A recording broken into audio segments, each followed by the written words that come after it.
अखण्डमण्डलाकारं व्याप्तं येन चराचरं तत्पदं दर्शितं येन तस्मै श्रीगुरवे नमः। तस्मै श्रीगुरवे नमः। तस्मै श्रीगुरवे नमः। पिछली कक्षा में हमने देखा प्रलय के जल के नीचे उतरने के पश्चात मनु मछली की सहायता से नौका में चलते हुए पृथ्वी के तट पर आ गए और धरती पर उतरते ही उन्होंने एक कुटी बनाई। कुटिया बनाने के पश्चात चारों ओर की जमीन को साफ किया, अपने आवास के योग्य बनाया। इतने में वहाँ पर एक सुंदर सी युवती आती है और बोली कि हे भद्र पुरुष, तुम्हें इस सृष्टि की रचना करनी है। इसकी रचना तुम अकेले कैसे करोगे? इसके लिए तुम्हें एक साथी की आवश्यकता पड़ेगी और वह मैं हूँ। मनु ने पूछा कि तुम्हारा नाम क्या है? तब वह स्त्री अपना नाम ईड़ा बताती है। मनु ईड़ा के साथ विवाह कर लेते हैं और इस सृष्टि के नवनिर्माण में लग जाते हैं। एक दिन मनु और ईड़ा अपनी कुटिया में बैठे हुए थे। इतने में जल प्रलय के समय बची हुई कुछ जंगली जातियों का समूह उनके समूह वहाँ आता है। वे मांसाहारी थे और शिकार के लिए परस्पर लड़कर के अपना जीवन व्यतीत करते थे। मनु ने उनको देखा और उन्होंने मनु को देख करके पूछा कि तुम इतने शांत कैसे हो? तुम्हारे जीवन के निर्वाह की व्यवस्था कैसे होती है? तब मनु ने उन्हें समझाया कि मैं इस प्रकार से खेती उगा करके फसल प्राप्त करके उससे अपने जीवन को व्यतीत करता हूँ।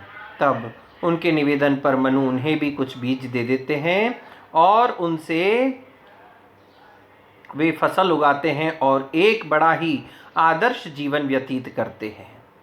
इसके पश्चात मनु ने संपूर्ण संसार के लिए, मानव जाति के लिए एक नियम का निर्धारण किया, कुछ नियमों की व्यवस्था की कि जिसके आधार पर संपूर्ण समाज की व्यवस्था की जा सके।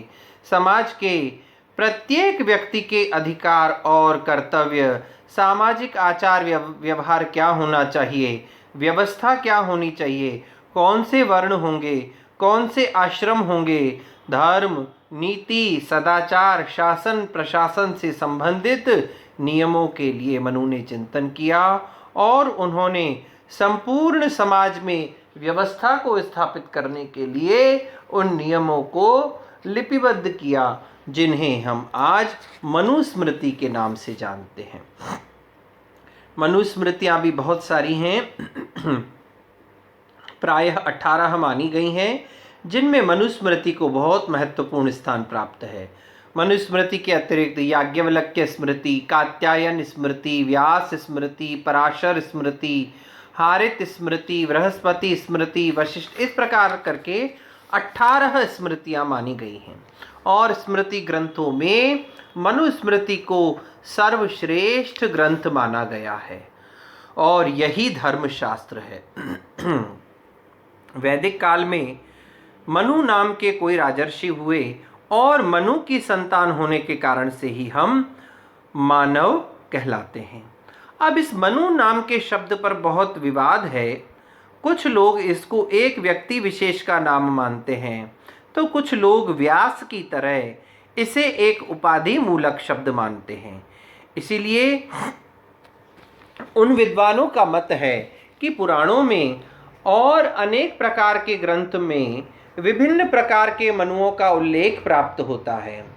जिस प्रकार से महाभारत का मूल स्वरूप हमें जय में मिल जाता है, उसके पश्चात भारत और फिर महाभारत हो जाता है, उसी प्रकार से इस मनुस्मृति का मूल आदि राजा जो सूर्य वंश में उत्पन्न हुए, उन मनु के ही विचारों की देन रही है और उन्हीं के ही विचार स्मृति के रूप में धीरे धीरे परिष्कृत परिमार्जित होते रहे और आज हमारे सामने मनुस्मृति के रूप में विद्यमान है।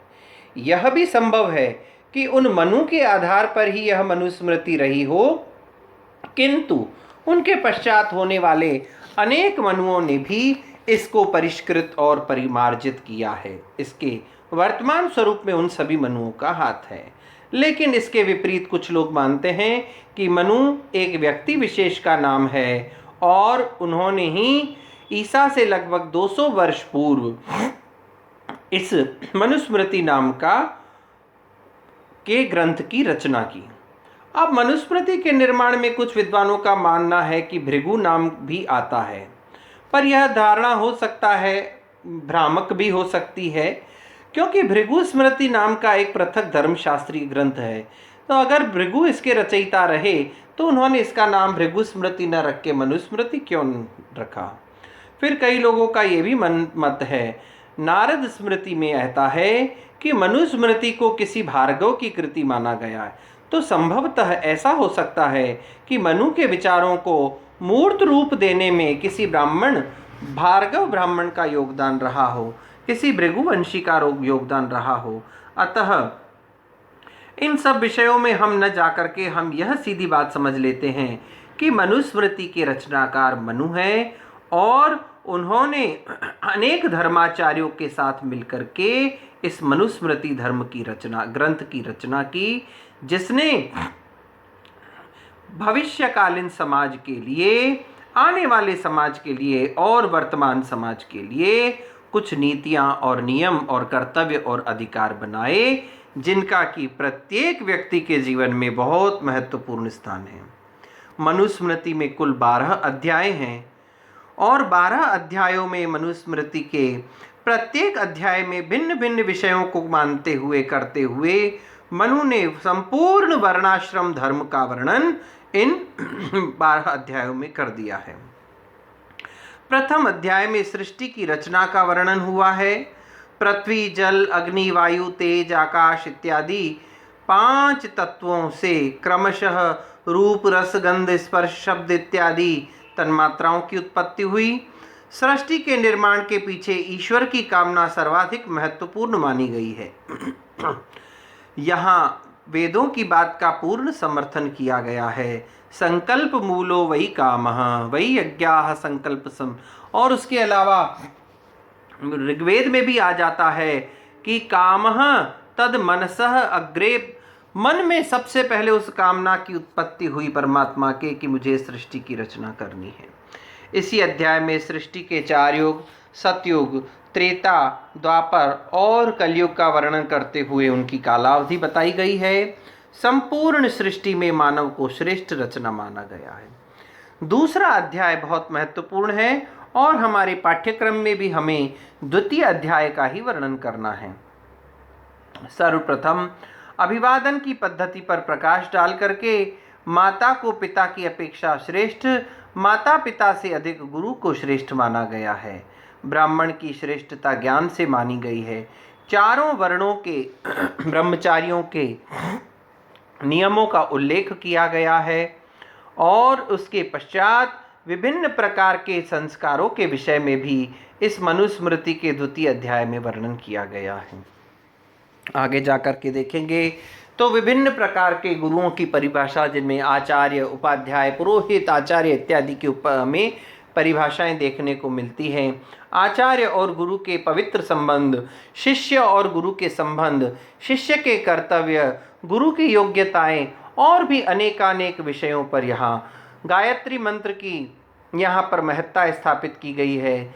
सहनशीलता, वेदाभ्यास की महिमा, नित्य स्नान, तर्पण और ब्रह्मचारियों को किस प्रकार का जीवन जीना चाहिए, उनके वस्त्र किस प्रकार के होने चाहिए, अगर वो व्यक्ति ब्राह्मण होकर के ब्रह्मचारी है तो उसका क्या नियम है, उसको किस प्रकार के वस्त्र धारण करने चाहिए, किस प्रकार का उसका दंड होना चाहिए और उसके लिए उसके उपनयन संस्कार की, विद्यारंभ संस्कार की और वापस घर आने के लौटने के जो है संस्कार की क्या विधि होनी चाहिए, क्या समय होना चाहिए। इसी प्रकार से चारों वर्णों, चारों आश्रमों के विभिन्न प्रकार के अधिकार और कर्तव्यों के विषय में यहाँ पर चर्चा की गई है। तीसरे अध्याय में 8 प्रकार के विवाह, चौथे में गृहस्थाश्रम के विधि निषेध और भी अनेकानेक विषय इन 12 अध्यायों में हमें प्राप्त होते हैं। तो हमारा मूल अध्येय विषय है द्वितीय अध्याय। इसके अलावा मनुस्मृति के विभिन्न टीकाकार भी हुए हैं जिन्होंने मनुस्मृति पर टीका लिखी है। सबसे पहला स्थान आता है मेधातिथि का। यह टीका बहुत ही प्राचीन और महत्वपूर्ण है। वस्तुतः विद्वानों का मानना है कि यह मनुस्मृति की टीका न होकर के वस्तुतः यह उसका भाष्य है। मेधातिथि ने स्मृति के विषय में अनेक दृष्टियां और स्वतंत्र और महत्वपूर्ण विचार दिए हैं। इसके पश्चात गोविंदराज ने भी मनुस्मृति की व्याख्या की है। कल्लूक भट्ट ने मनुस्मृति की टीका लिखी है और भी अनेकानेक विद्वान हुए हैं जिन्होंने मनुस्मृति पर अपना भाष्य, अपनी टीकाएं और अपनी टिप्पणियां लिखी हैं। इनके विषय में हम कभी समय आने पर अध्ययन करेंगे। कल से हम अपने मनुस्मृति के द्वितीय अध्याय के प्रथम श्लोक से अपना अध्ययन प्रारंभ करेंगे। तब तक के लिए ओम शम।